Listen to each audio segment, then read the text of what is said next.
వివాహమవున తర్వాత భార్యని అంతలా ప్రేమించాలి, అలా ప్రేమించాలి.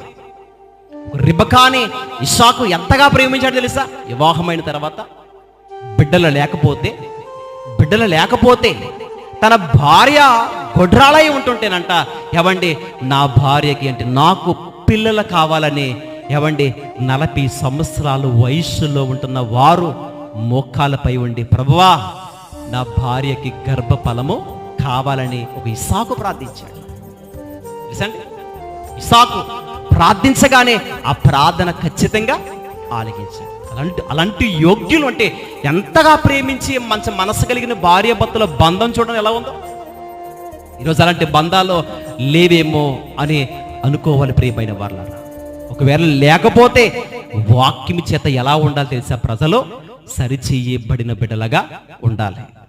అంటే ఎవరికి విధేయత